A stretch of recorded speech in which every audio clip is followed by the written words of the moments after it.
The plane landed smoothly at 6 in the evening. I sat in the back seat of the luxury van. Jake beside me with injuries preventing him from driving. Thick bandages wrapped his right shoulder. Bruises still fresh around his mouth. Leaning against the leather seats, I stole several glances at his youthful profile through lowered lashes. Jake served as my bodyguard, handpicked by my husband Ryan for my protection. Currently, he shifted uneasily in the seat, neck craned toward the window like a trapped animal seeking escape. "How's the injury?" I broke the silence. Our recent business trip had turned nightmarish with a kidnapping attempt. Only Jake's reckless bravery shielding me with his own body prevented worse outcomes. "Fully recovered, ma'am." His gaze remained fixed on his lap, voice maintaining professional detachment, a stark contrast to the razor-sharp protector who'd crushed me against his chest during the attack. I studied his angular jawline before reaching out to trace the fading bruises. Jake jerked back as if electrocuted. "Why so jumpy?" I laughed, tilting his face toward me. My fingertips lingered on his cheekbone. "You never told me you could fight like that, my hero." Color flooded his ears. "Just doing my job, Mrs. Summers." The car pulled into our gated estate. I exited after instructing the driver to take Jake home. Watching through tinted windows as he bowed farewell, Ryan materialized behind me, arms encircling my waist. "Welcome back, darling." His hands roamed possessively. "Let me check for injuries." "All thanks to Jake." I twisted free. "We should reward him properly." Ryan's embrace tightened. "What did you have in mind? How about a bonus?" His expression flickered before smoothing into indifference. "Of course. Whatever my queen wants." I kissed his cheek triumphantly, leaving him frozen in the foyer as I headed to shower. Through frosted glass, I glimpsed Ryan's motionless silhouette and smiled. The kidnapping had revealed delicious secrets, my bodyguard's poorly concealed infatuation, and my husband's disturbing eagerness to push us together. Ryan's poorly masked disappointment at my practical reward suggestion only confirmed it. By morning, Jake occupied our guest wing despite his supposed medical leave. He stood in the breakfast nook wearing a threadbare tee that emphasized sculpted shoulders. "Good morning, Mrs. Summers." "Who authorized this?" I demanded coldly, milk glass trembling slightly. Ryan appeared with coffee. "All charm." "My decision, sweetheart. After the attack, you need constant protection." Jake proved his worth, didn't he? My gaze darted between them. Jake's throat bobbed. "I'll ensure your safety at all times." Settling onto Ryan's lap at the dining table, I kissed him deeply. "So thoughtful, darling." My fingers tangled in his hair as I watched Jake's reflection in the silverware, every muscle taut, eyes burning holes in his employer's back. "What's there to thank?" Ryan shot back. "Only when you're truly safe can I finally relax." In my peripheral vision, I noticed Jake still standing motionless like a stone statue, his head bowed slightly lower than before. Jake officially moved into our home. Whenever Ryan wasn't around, I maintained minimal communication with him outside necessary interactions, which allowed me ample opportunity to observe him covertly. He seemed harmless enough, often occupying himself quietly when ignored. His only peculiar habit was his tendency to wear revealing tank tops that exposed his muscular back. During dinner, Ryan enthusiastically invited Jake to join us. After initial reluctance, Jake sat down awkwardly. Ryan adopted a paternal tone, casually inquiring about Jake's hobbies between bites of steak. "I enjoy watching musical recordings on my phone," Jake admitted, stealing a shy glance at me. "Isn't that perfect?" Ryan turned to me with feigned surprise. "Rachel, didn't you mention wanting to see that new Broadway production?" Setting down my fork, I smiled with polished interest. "Which musicals do you prefer?" As Jake listed several titles, I nodded approval. Quite sophisticated tastes. After dessert, I deliberately clung to Ryan's arm in Jake's presence. The young man promptly excused himself, earning Ryan's approving nod. My calculated display of wifely devotion, following last night's fabricated fatigue, visibly boosted Ryan's ego. Later that night, as Ryan's sweaty body pressed against mine, I stared blankly at his lust-contorted face. The emptiness of our marriage suddenly crystallized when his snores finally filled the bedroom. My phone screen illuminated with new evidence from the private investigator. My suspicions about the staged kidnapping were confirmed. Ryan had orchestrated the entire incident, the timing, Jake's conveniently heroic rescue, even the carefully calibrated injuries meant to elicit guilt without incapacitation, all to facilitate an affair that would pressure me into initiating divorce. Dawn found me sipping coffee outside the dining room, eavesdropping on muffled voices. "Mrs. Bennett dislikes me," Jake confessed. "That's your problem to solve," Ryan hissed. "Earn your keep and seduce her faster. My money isn't charity." I entered pretending oblivion, settling into my usual chair. "Darling," Ryan announced, "I must cancel our theater plans tonight for a business dinner. Another time works." I shrugged. "Nonsense. Why doesn't Jake accompany you?" "I'll make it up to you later." Across the table, Jake's intense gaze locked onto me as I tapped my spoon against the china. "If I must." The musical proved excellent, though neither of us paid attention. My supposed passion for theater had always been Ryan's affectation. Jake fidgeted nervously throughout, stealing frequent glances. During intermission, I sent him for refreshments while checking new photos, Ryan passionately kissing his college sweetheart in a parked Lexus. The same woman whose abandonment had driven him to this elaborate scheme. Our family's decades-long friendship complicated matters. When the summer's stock market disaster nearly ruined them years ago, my father's bailout secured their loyalty. Now bound by gratitude and parental expectations, Ryan couldn't risk divorcing me directly.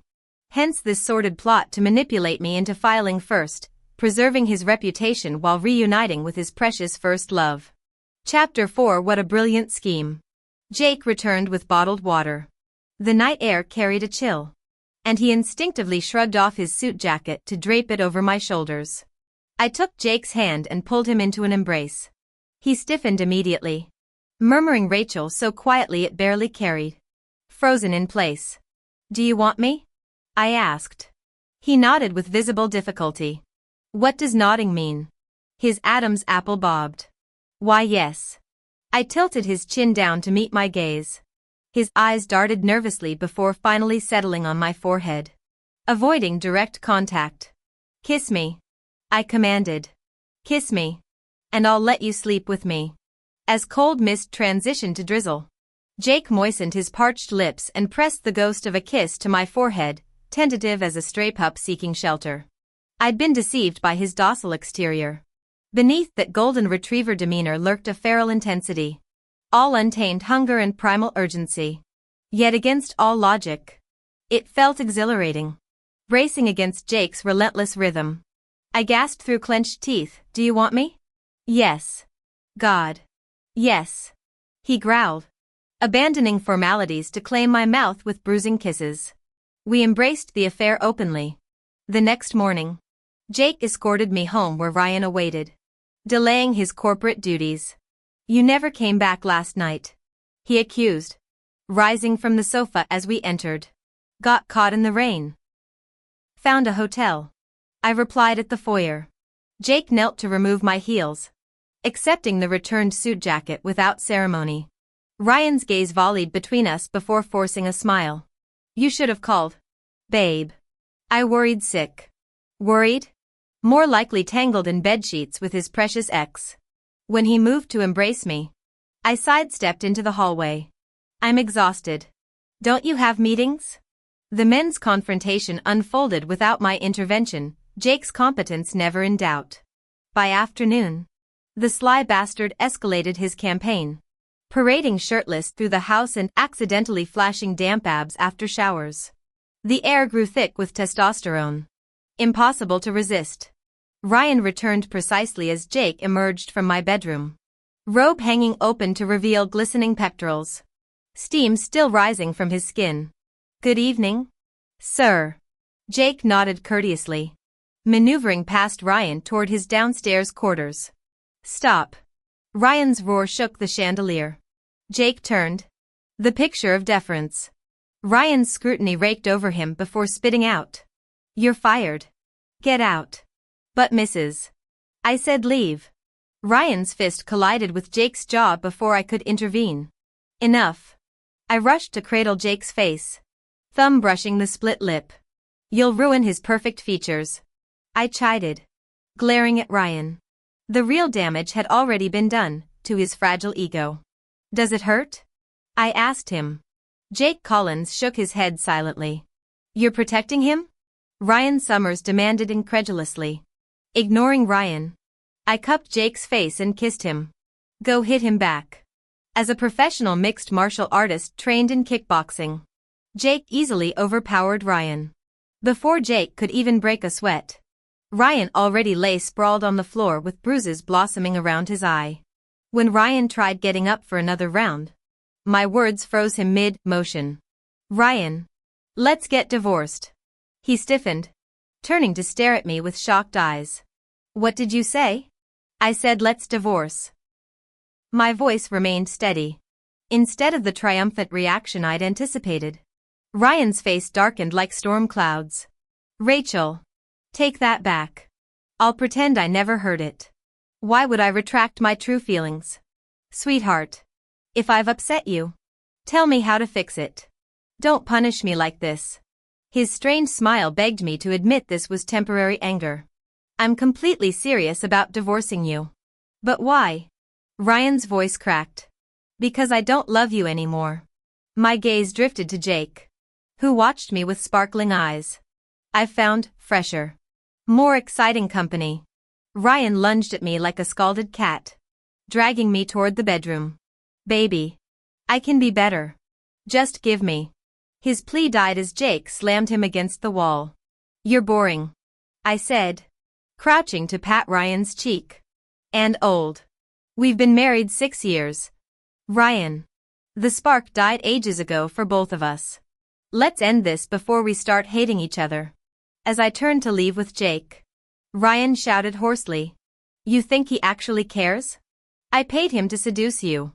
Jake's grip on my hand tightened painfully. Releasing him, I smiled at Ryan. Oh, I know. What? The kidnapping scheme too, such creative teamwork. I savored Ryan's stunned expression. Honestly, I should thank you. How did you know he's exactly my type? Ryan's anguished screams followed us outside. Glass shattered inside the house as I slid into the passenger seat. Jake kept nervously checking the rearview mirror while starting the car. I pinched his boyish cheeks, forcing him to face me. How much did my husband pay you? 2 million. He mumbled through pursed lips. My sister's medical bills. The naive college graduate explained how Ryan had scouted him during a campus lecture, drawn to Jake's combination of youthful charm and streetwise grit. An orphan supporting his terminally ill sibling through underground fights. Jake had been desperate enough to accept Ryan's twisted proposal. Jake's sister Emily suffers from a rare blood disorder. According to Jake, the entire process from matching donors to treatment would cost over 2 million. After hearing the full story, I finally released Jake's face from my grip, his cheeks now thoroughly misshapen, and turned to fiddle with my phone. Are you mad? Jake cautiously studied my reaction. I shouldn't have lied. But my feelings for you are real. I'll return every penny Ryan paid me. I'll find another way. Please don't abandon me. Check your phone. I interrupted. A bank notification lit up Jake's screen. $2 million had been deposited into his account. I grabbed his face again. You slept with me. This payment covers your sister's treatment. But one condition. From now on, you belong to me. No more lies. Jake nodded, eyes glistening suspiciously. When I released him, he mumbled something about repaying the 2 million. Whatever. 2 million was pocket change. I didn't bother arguing. As I motioned for him to start the car, Jake suddenly crushed his lips against mine, pinning me between the window and his body. The audacity of youth. We were parked mere blocks from the mansion I shared with Ryan. Through the glass, We could still hear distant crashes of Ryan's tantrum. The thrill of being kissed so recklessly under these circumstances sent adrenaline coursing through me. Jake became obsessively involved in my divorce proceedings, personally vetting lawyers and scrutinizing every clause in the paperwork. Anyone would think he was divorcing Ryan himself. When we returned to the mansion, Jake shadowed me like a bodyguard anticipating ambush. "Wait outside," I instructed. Ryan wouldn't dare harm me, not with my family's long-standing influence over his. I slid 2 copies of divorce papers across the marble table, surveying the room during the pause. The interior had transformed dramatically in days, shattered valuables littered the floor without replacements, creating hollow voids where opulence once reigned. Ryan tore the documents unread. "I won't agree to this, Rachel." Dark circles bruised his bloodshot eyes. "This is just a phase. I'll wait however long it takes for you to come back. Keep Jake if you want, just don't end our marriage." "No." I shattered his delusion cleanly. "Why? After all these years? Won't you even give me a chance?" "Because I can't stand the sight of you anymore." I threw an envelope of photos on the table, time-stamped evidence of Ryan's countless rendezvous with his first love. His hands trembled flipping through the images. "Your precious first love returned last month. That's when you hired Jake to seduce me into filing for divorce, isn't it? And that kidnapping farce? You leaked my itinerary to those actors. Our family's assets are too intertwined. You wanted freedom without sacrificing reputation, needed me to play the villain. That's not. Deny it then. Look me in the eye and swear you didn't plan this." I made mistakes." Ryan buried his face in shaking hands. "But being with Jake made me realize, all these years, it's always been you. I regret everything. Please. Rachel. Loved me?" I barked a laugh, slamming down a photo of Ryan tearing clothes off his mistress in a car. "Was that love for me too? You disgust me." For once, Ryan didn't smash anything. I pushed fresh documents forward. I'd prepared multiple copies anticipating dramatics. "Sign when ready. Let's part civilly." I grabbed my purse. A choked sob followed me. "Is there really no chance?" I paused without turning. "You should rejoice. Nothing stops you from marrying your soulmate now. Send wedding invites if you want, though I'll decline. Best wishes." For 6 years, I'd believed Ryan had moved on from his past. His Oscar-worthy performance had fooled even me. Emerging from the wreckage, Jake accompanied me to visit Emily at the hospital. The little girl was pretty, even though her illness had left her complexion slightly ashen. One could still see the clear resemblance to Jake. "This is my sister, Emily." The girl tilted her head to study me before grinning brightly. "Hi sis." Jake flushed crimson, immediately scolding Emily for improper address. "Why's it improper?" I pulled up a chair, gently smoothing Emily's brittle yellowish hair. Malnutrition had left her frail and undersized. Confined to hospital beds since middle school, Emily's world revolved around Jake and her nurses. My arrival sparked rare excitement, her eyes shining as she chattered non-stop. When I asked about her prognosis, Jake explained they'd finally found a matching donor and were finalizing treatment plans. I arranged consultations with top specialists who designed the safest surgical approach through intensive case reviews. Gratitude overwhelmed Jake. He buried his face against my chest, looking up with that familiar puppy-dog adoration. "Thank you," he murmured, forever positioning himself beneath my gaze like some devoted hound seeking affection. Emily's appreciation was simpler. She didn't comprehend the medical complexities. Merely grateful I'd taken Jake in. "You're so kind to want my stinky big brother. He's lucky you exist." Even during pre-op preparations, Emily remained unfazed, squeezing my hand moments before surgery. "Promise we'll go adventuring after?" Cross my heart. The procedure succeeded flawlessly. While Jake kept vigil at recovery, my parents summoned me home.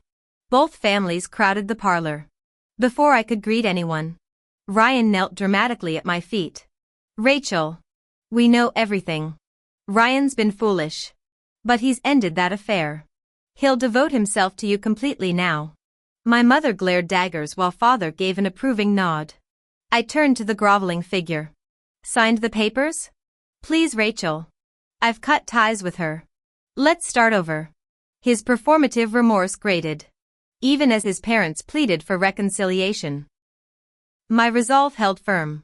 After sufficient theatrics, the Summers clan conceded defeat rather than risk our family's alliance. The signed divorce materialized by sunset. As Emily regained strength, she pestered Jake daily about our outing. We finally chose a golden autumn afternoon, though her recovery limited activities to gentle strolls. When twilight painted the sky peach and amber, Jake sent Emily for ice cream, a tactical diversion. He led me to a rose-petaled clearing dotted with candlelight. Since the divorce, he'd stopped calling me Mrs. Summers, adopting Ryan's intimate Rachel like some territorial claim. Kneeling with roses, his upturned face glowed in the warm streetlights. Rachel, you brought meaning to my life. I know I'm unworthy, but let me prove myself. Will you be mine? I studied his earnest expression. No. His features shattered before hardening into desolate acceptance.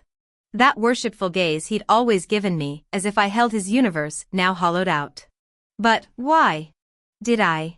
You're perfectly adequate. Exactly the pretty distraction I wanted when paying $2 million for a boy toy. Why ruin things with labels? No. Jake immediately retorted. That was a loan. I'll pay you back, unnecessary. Spending $2 million to keep a college student as a sugar baby for over 2 months was already a bargain. Jake, you should know I despise being lied to the most. Whether it's you or Ryan, you're no different from him. Then what was all that time we spent together? Tears streamed down Jake's face as he remained kneeling on the floor, looking up at me like a pleading puppy. Didn't I make it clear earlier? I was toying with you. I blocked Jake on all platforms, cutting off contact unilaterally. Emily kept messaging me, oblivious to what happened, repeatedly asking if her brother had upset me. I told her it was simply incompatibility and stopped responding afterward. With Emily fully recovered, severing ties with Jake felt justified. Now divorced from Ryan and single again, life grew tranquil except for Ryan's relentless appearances. True to his word, Ryan had exposed his first love's true nature, ruining both their reputations in our social circle. Chapter 10 detailed his new routine of performing grand romantic gestures outside my apartment until security dragged him away. His persistence reached absurd levels, stalking me from office to home until parental intervention finally stopped him. New troubles emerged as my parents initiated matchmaking. These suitable candidates from elite families with impeccable manners only reminded me of Ryan's two-faced charm. When I showed disinterest, the strategy shifted to parade fresh-faced college boys before me, crinkly-eyed youths radiating wholesome energy. One moonlit evening while entertaining my latest fling at an expo, I encountered Jake in a tailored suit negotiating deals. He cornered me during my smoke break, eyes bloodshot. You're dating someone? I shrugged. Adults date, what's the fuss? He's had multiple girlfriends, lacks skills, stamina, and lost every fight against me. Your point? I interrupted. If he qualifies, I surpass him. I'm working tirelessly but he's my current boyfriend. Your dissatisfaction changes nothing. I'll be the side piece. Jake blurted, desperation cracking his voice. I'll accept being the other man. Pity, I said, noticing my new beau peeking around the corner. He brightened when our eyes met, scurrying over like an eager golden retriever. I don't cheat. Walking away from Jake, I met my smiling boyfriend halfway. My philosophy's simple, commit fully. Never look back.